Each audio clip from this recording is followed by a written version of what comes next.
Olá! Hoje nós vamos estudar com o professor Otaciano a importância de se ter informação e conhecimento para tomarmos decisões, para termos uma opinião formada quando o assunto é viver e conviver no universo político. Na democracia, a organização política passa obrigatoriamente por processos de escolha. Mas o que faz a escolha ser acertada? A opinião, a informação ou o conhecimento? A ciência política também estuda isso. Para votar num candidato, não somos obrigados a ter informação ou conhecimento. Mas para termos uma democracia participativa, é preciso opinar. E para opinar, precisamos de informação e conhecimento. Como podemos observar, os três conceitos são fundamentais para entender a participação política. Oi, professor, tudo bem? Tudo bem. Professor, faz parte da nossa vida no dia a dia nós tomarmos decisões, fazemos escolhas a todo momento. Ao tomar essas escolhas, se nós tivermos informação e conhecimento sobre aquilo pelo qual vamos decidir, não é melhor para nós? Sem dúvida. Mas são três coisas distintas. Eu posso ter opinião sem ter informação. Eu posso ter opinião sem ter conhecimento. O que eu não posso é ter opinião sem conhecimento e sem informação. Isso, teoricamente, é possível. Qual é a definição mais completa de opinião? Opinião é algo que cada um de nós tem, normalmente em relação a todas as coisas. Você tem opinião, eu tenho opinião, o telespectador tem opinião. Só que eu não sei a sua, o telespectador não sabe a minha e você não sabe a dele. Por isso, a definição mais completa de opinião foi dada por dois autores famosos dos Estados Unidos, Lane and Sears, que definem de uma maneira definitiva o que é opinião. Opinião é a resposta a uma pergunta. Por quê? Porque se eu não perguntar, eu não sei a sua opinião. E mais do que isso, como você tem dois elementos, uma pergunta e uma resposta, que é a sua opinião, nós sabemos que a opinião varia com a pergunta. Em outras palavras, cientificamente, a pergunta é uma variável condicionante e a resposta é uma variável condicionada. Se eu vario a pergunta, varia a resposta. Vou dar um exemplo. Se eu pergunto, você é a favor da pena de morte, Débora? Você me responderá, sim, sou a favor. Mas se eu disser a você, olha, em todos os países que admitiram e admitem a pena de morte, os índices de criminalidade não diminuíram. Você agora tem uma informação que você não tinha antes. E posso mudar a minha opinião. Exatamente. Se eu lhe der essa informação, você diz, realmente eu sou contra a pena de morte, se é que não adianta nada. Mais do que isso, se eu fizer uma pergunta a você, você é a favor da pena de morte, e você me responder sim, alguém pode lhe formular essa pergunta de outra maneira e dizer, Débora, você é contra a pena de morte? Você vai dizer sim. Você deu a mesma resposta para duas perguntas diferentes. Então veja que opinião é algo, primeiro, que se muda. Segundo, que é condicionado. Por quê? Pelas perguntas ou pelas informações que você tem. E o que é uma informação? É um conhecimento não especializado. Um conhecimento que eu tenha, por exemplo, sobre os índices de mortalidade antes e depois da adoção da pena de morte. Isso pode mudar a minha opinião. Mais do que isso, além da informação, que é algo não especializado, e eu vou dar um outro exemplo, todos nós, aqui no Brasil especialmente, entendemos de futebol, gostamos de futebol e torcemos pelo futebol. São poucos os que não gostam. Todos discutem futebol, mas poucos conhecem as regras do futebol. Falta o quê? Falta informação para que ele tenha uma opinião decisiva, uma opinião baseada em fatos concretos, etc. E, portanto, essa opinião também varia de acordo com a informação, como nós já mostramos em outros casos. Mas há algo mais do que isso. para você tomar certas decisões, e esse é o caso dos governos, é o caso dos parlamentos, é o caso dos tribunais, se exige mais do que opinião e mais do que informação. Se exige algo mais que se chama conhecimento. O que é o conhecimento? É uma informação altamente especializada. Aquilo que Max Weber chamou a capacidade de relacionar meios e fins. Isso, na sua origem, ele chamou de conhecimento ratione materiae, que isso é uma palavra, uma expressão latina, o conhecimento de determinados assuntos. Esse é o conhecimento especializado, que difere da opinião e da informação. Você certamente me perguntará, o eleitor, quando toma a decisão de votar em alguém, depende do conhecimento? Depende da informação que ele tem? Pode depender e pode não depender, porque o voto não é necessariamente uma opinião. O voto é uma opção. O que o eleitor faz é optar entre vários candidatos. É como você numa livraria, há vários livros, você tem preferência por algum, escolhe aquele e não escolhe outro. Essa é a opção que fazem os eleitores com relação aos candidatos.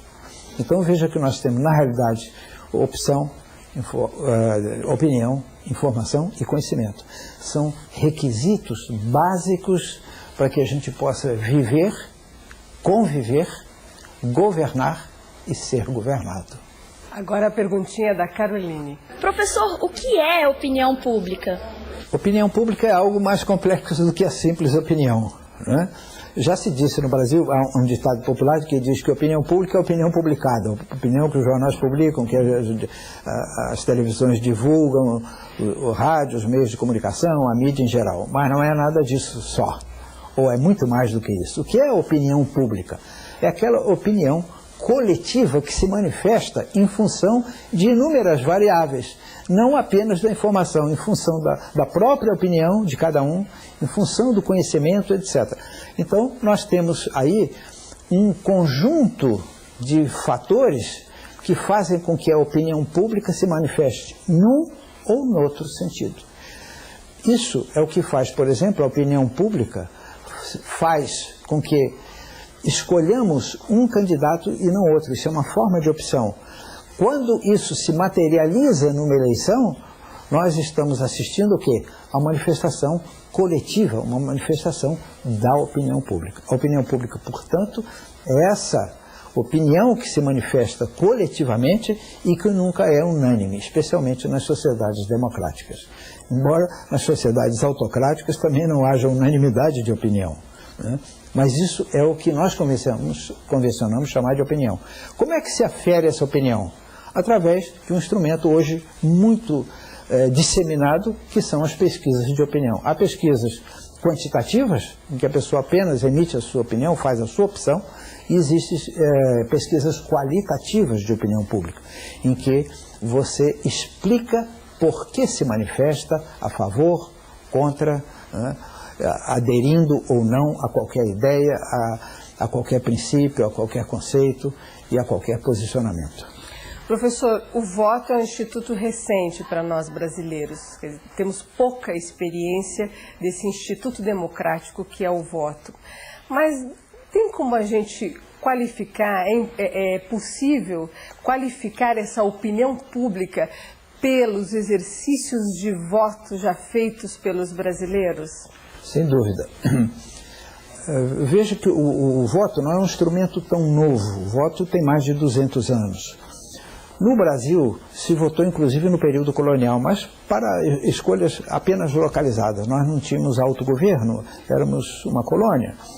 Nós começamos a votar em caráter nacional depois da independência. Votamos a primeira vez em 1823. Embora, em 1821, já tenhamos votado para eleger uma representação do Brasil ainda não independente, às Cortes de Lisboa. Mas nós começamos a votar a nível nacional de forma muito limitada a partir da Constituição, então, de 1824. E votamos aí ao longo de todos esses anos. Mas era um voto extremamente restrito, era o chamado voto censitário. Para votar, tinha que ter uma renda mínima, estipulava a Constituição. Um senador, para ser candidato a senador, tinha que ter uma renda mínima de R$800 mil por bens de raiz. Para ser deputado, tinha que ter uma renda mínima de R$400 mil. E assim sucessivamente. Isso não era típico do Brasil. Depois da Revolução Francesa, também só podiam votar, segundo a Constituição Francesa de 1791, aqueles chamados cidadãos ativos, aqueles que tinham renda, que pagavam tributo. Esse sistema de votação censitária, de eleição censitária, de alistamento censitário, vai terminar no Brasil com a República. Mas aí é uma particularidade. Os analfabetos que tinham renda votavam durante o Império, poucos, mas votavam. A República acabou com o voto do analfabeto. E nós só viemos a restabelecer o voto do analfabeto a partir de 1986. Eles votaram já na Constituinte, que foi eleita em 1986, e que promulgou a Constituição de 1988, que está em vigor. Mas nos outros países, essa universalização começou a acontecer na França em 1848, com a Revolução de 1848. A França tinha pouco mais de 200 mil eleitores qualificados. Quando se universalizou o voto, em 1848, essa proporção passou de 200 mil para 8 milhões. Em 1849, um ano depois, já era de 10 milhões, numa população de pouco mais de 28 milhões. Começou a se universalizar o voto. Mas era universalizado de que maneira? Para os homens, e não para as mulheres. A França mesmo é um exemplo disso. Universalizou o voto masculino em 1848, mas só concedeu o voto feminino em 1945, praticamente 100 anos depois. O Brasil deu o voto à mulher em 1932, mas aí não foi um voto efetivo, porque só houve duas eleições, a de 1933 e a de 1935. Na realidade, as mulheres começaram a votar sistematicamente a partir de 1945, quando se fez a eleição depois da revogação do Estado Novo. Mas ainda assim, as mulheres sempre foram maioria na população brasileira e não foram maioria do eleitorado brasileiro. Esse é um dos aspectos. Então veja que já se vota razoavelmente há quase 200 anos em diversas partes do mundo. Já deu para aprender a votar? Acho que sim. Em 200 anos, sucessivas gerações aprenderam. Acontece que o voto não é uma questão de aprendizado, é como eu disse, é uma opção. Se você faz a opção correta, você terá um bom governo, uma boa representação.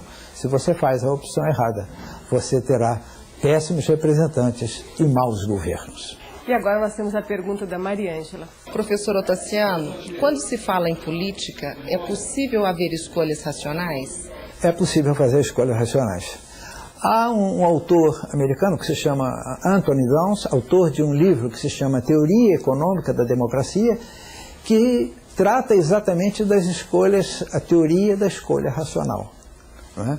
Tenta se explicar, por essa teoria, esse autor tenta explicar, ele é economista, chama-se Teoria Econômica da Democracia, como e por que se processam as escolhas racionais. Quando as escolhas são irracionais, elas são contra a política, contra a boa política. Por que razão? Porque a irracionalidade não é típico da condição humana, é típico da condição animal, não humana. Então a política exige também escolhas racionais. E, mais do que isso, a democracia também exige escolhas racionais. Se nós fizermos escolhas irracionais, teremos uma democracia irracional. Né?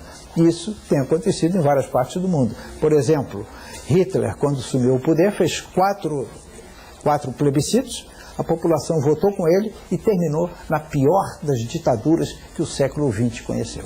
Professor, nós estamos bem instrumentalizados em termos de fontes de informação e conhecimento? É sem dúvida que a internet hoje é um grande instrumento de informação, mas a gente pode avaliar, podemos dizer que temos um acervo acessível de informação e conhecimento qualificados?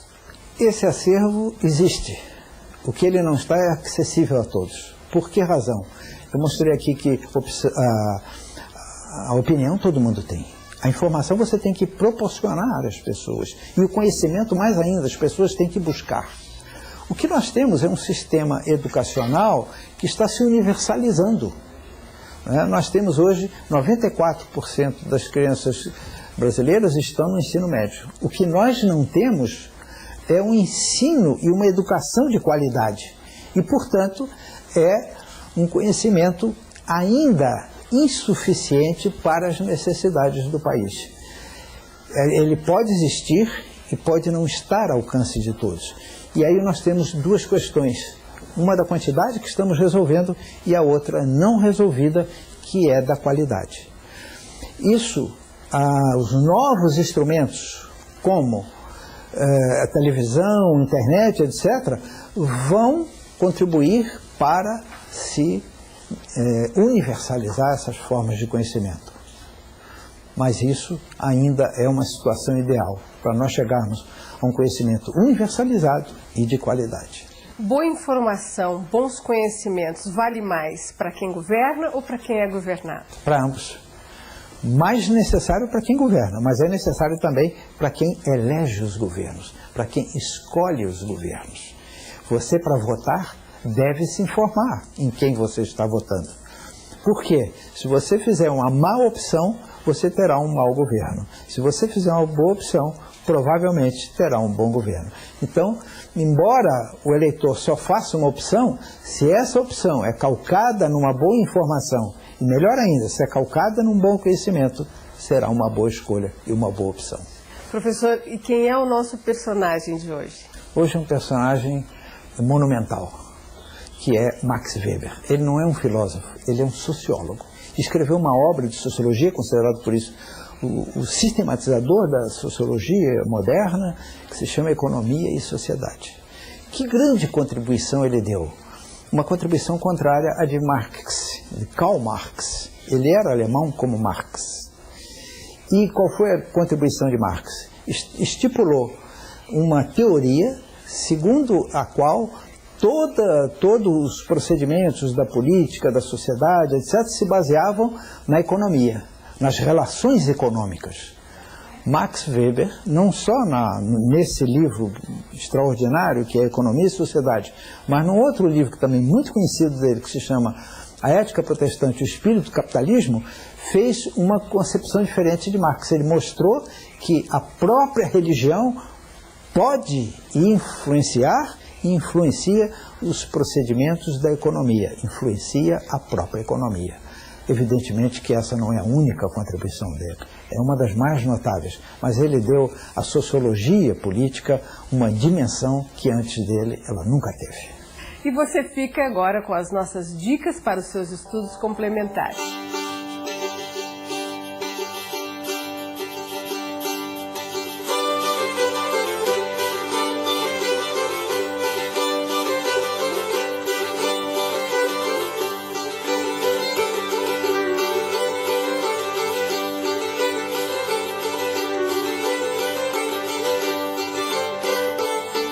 Até a próxima aula, professor. Até a próxima para todos vocês.